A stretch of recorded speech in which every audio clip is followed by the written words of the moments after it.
बच्चों नमस्कार।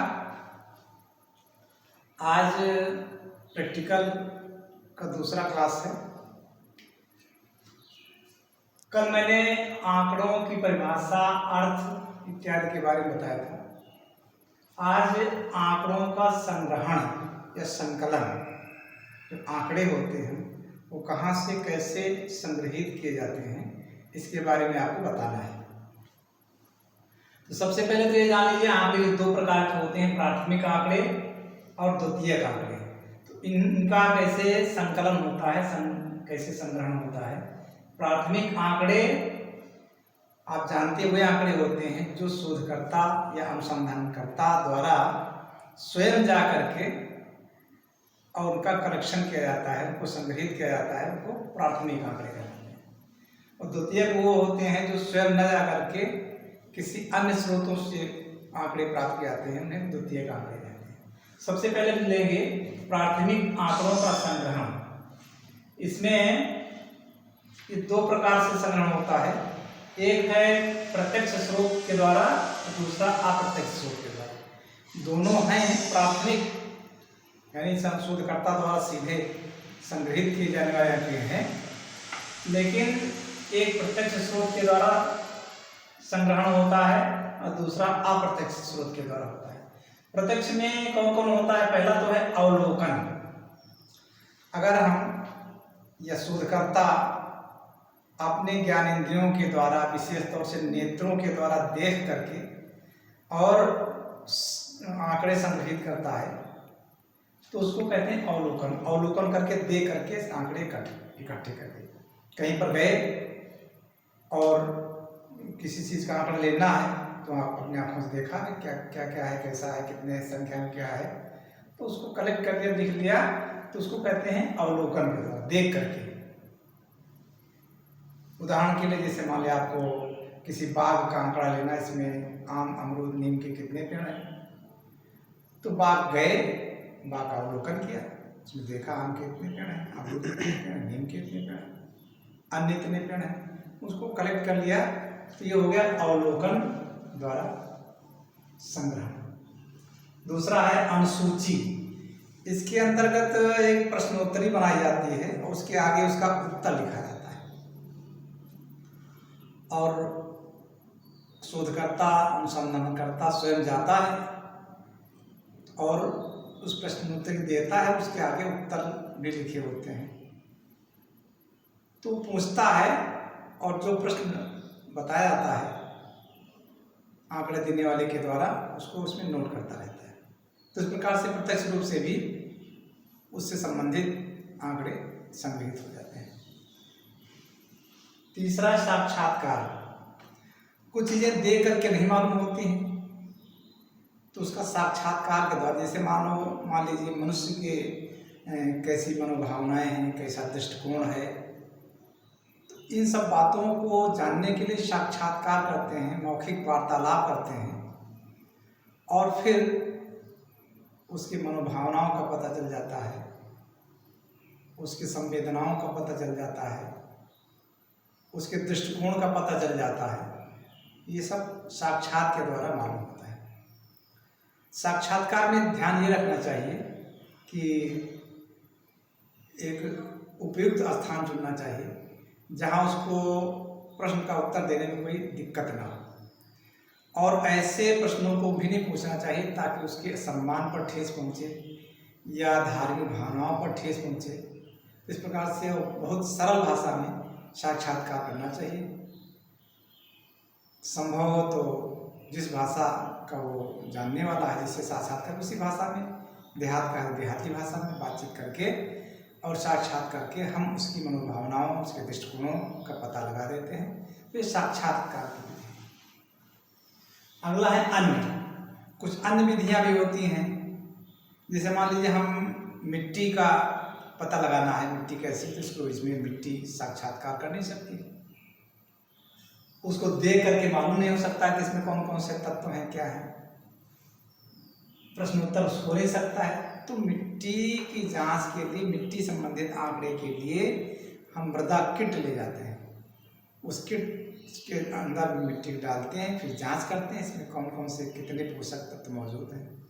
या जल की जांच करना, जल की किट होती है, उस किट में डालेंगे तो हमें पता चलेगा इस जल में कौन कौन से लवण हैं, कौन कौन से तत्व हैं, क्या क्या है, कौन उपयोगी हैं, कौन अपयोगी हैं।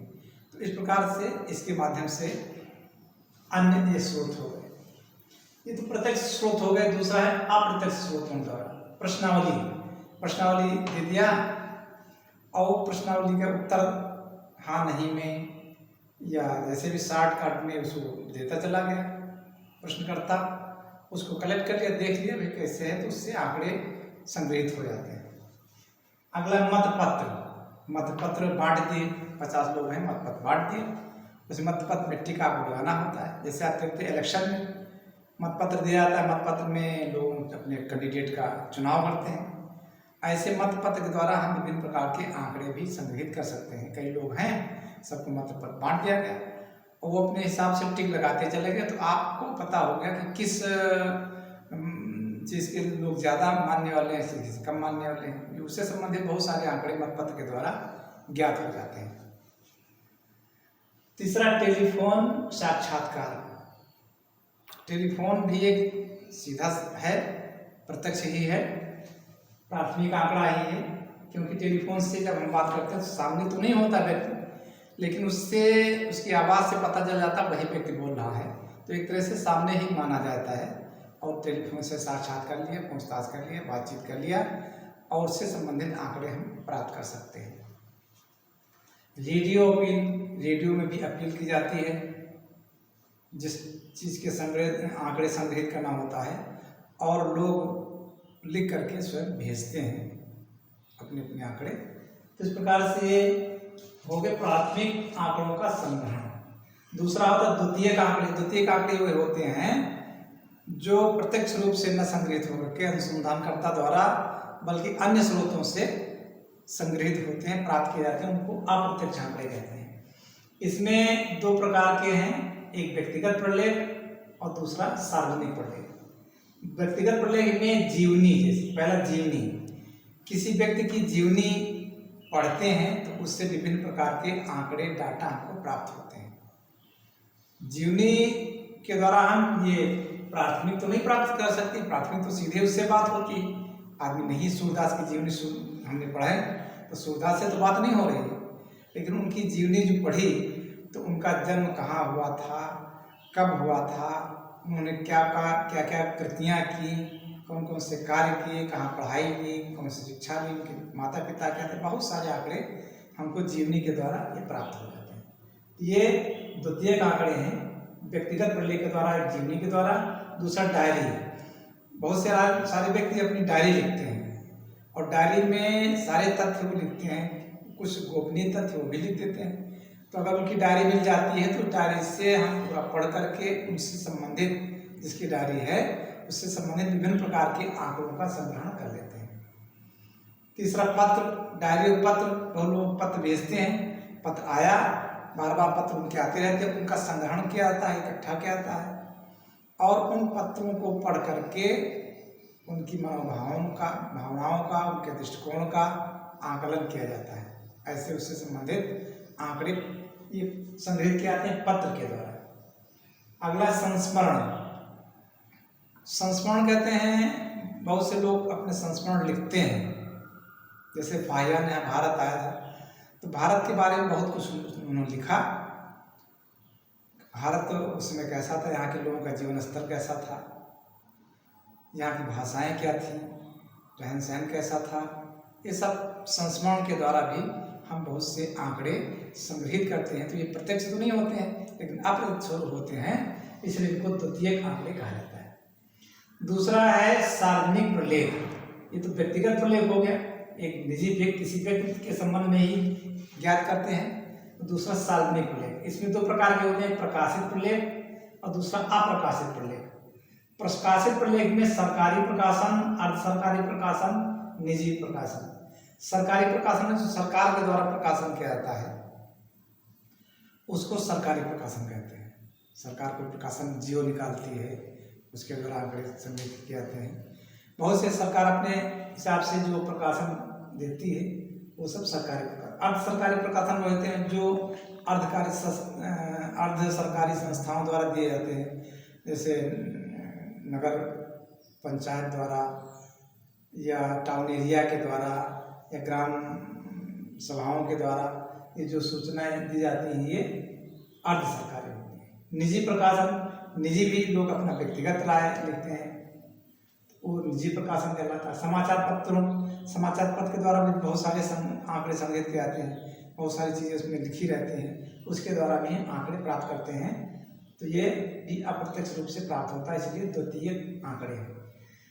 और अगला है इलेक्ट्रॉनिक माध्यम। इलेक्ट्रॉनिक माध्यम से मुख्य रूप से नेट आता है। आजकल इसका बहुत प्रयोग होता है। नेट के द्वारा बहुत सारे आंकड़े हम संग्रहित कर लेते हैं, जिन आंकड़ों की आवश्यकता होती है हम गूगल पे जाकर के सर्च करते हैं और उससे संबंधित आंकड़े हमको प्राप्त हो जाते हैं। तो ये प्रत्यक्ष उस व्यक्ति के द्वारा नहीं होते हैं जो आंकड़े दे रहा है, इसलिए ये प्राथमिक आंकड़े नहीं, ये द्वितीयक आंकड़े हैं। लेकिन इससे बहुत सारे आंकड़े हमको नेट के द्वारा प्राप्त हो जाते हैं। इसको कहते हैं इलेक्ट्रॉनिक माध्यम से द्वारा आंकड़ों का संग्रहण। दूसरा आता है अप्रकाशित, जो प्रकाशित नहीं होते हैं।